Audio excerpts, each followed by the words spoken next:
Russia کے ایک بہت بڑے دانشور تھے جن کا نام تھا غفوروف. آپ نے ان کا نام سنا ہوگا. اور جب یہ رشیا اکٹھا ہوتا تھا تو اس زمانے میں بھی ان کا جو ملک تھا اس کا نام تھا داغستان. تو داغستان کے وہ ایک مسلمان ریاست تھی. وہ داغستان کے نہیں بلکہ پورے رشیا کے بہت بڑے عالم تھے اور بہت بڑے فلسفر تھے اور لوگ ان سے آ کے مشورہ کرتے تھے. تو جب رشیا میں بہت سارے مسائل شروع ہوئے تو ایک گروہ ان کے پاس آیا. انہوں نے کہا آپ اتنے بڑے دانشور ہیں, یہ جتنے فیکٹری اونر ہیں انہوں نے مزدوروں کا استحصال شروع کر دیا ہے, تو جس کی وجہ سے معاشرہ بڑا تباہ ہو رہا ہے, تو بتائیے کہ اس کا کیا حل ہے. تو انہوں نے کہا کہ کوئی نہیں, یہ جو سرمایہ دار ہوتے ہیں نا یہ ایسے کرتے ہی ہوتے ہیں, کوئی فرق نہیں پڑتا. کچھ عرصے کے بعد وہ پھر آئے کہ جی یہ جو مزدور ہیں انہوں نے اپنی یونینز بنا لی ہیں اور یہ اب کام نہیں کرتے اور یہ جو ہے بالکل آؤٹ آف کنٹرول ہو گئے ہیں, تو کیا کریں. انہوں نے کہا نہیں فکر نہ کریں, وہ غریب آدمی ہیں, وہ تھوڑا سا کرتے ہیں, وہ اپنے حقوق کے لیے سارے شور مچاتے ہیں, اس سے معاشرے کو کچھ نہیں ہوتا. اسی طرح سرکاری ملازموں کے بارے میں بات کی, تمام طبقات کے بارے میں آہستہ آہستہ لوگ بات کرتے رہے, مگر وہ غفوروف یہ کہتے رہے کہ فکر نہ کریں ہمارے معاشرے کو کچھ نہیں ہوتا. تو کچھ لوگوں نے تنگ آ کے ایک دن کہا کہ آخر آپ کب یہ کہیں گے کہ معاشرہ تباہ ہو رہا ہے جب سب لوگ تباہ ہو رہے ہیں.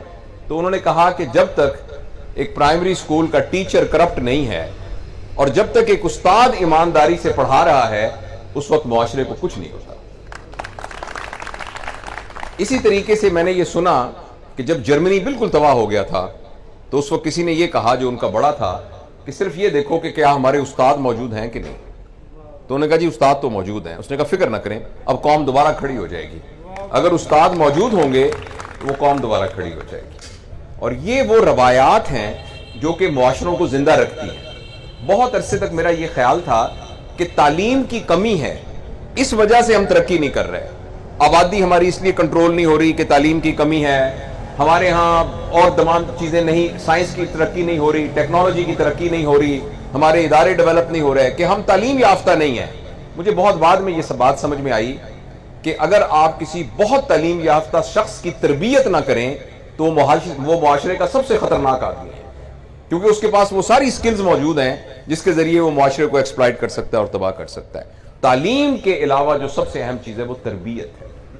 جب تک ہم تربیت نہیں کرتے, ہماری یہ میڈیکل ایجوکیشن میں بھی اور جنرل ایجوکیشن میں بھی یہ کہا جاتا تھا کہ ایجوکیشن کا مطلب ہے نالج, پھر پتہ لگا نہیں نالج کے علاوہ سکل, پھر پتہ چلا نہیں سکل نہیں ساتھ ایٹیچیوڈ بھی, یعنی علم بھی, کوئی ہنر بھی اور رویہ بھی.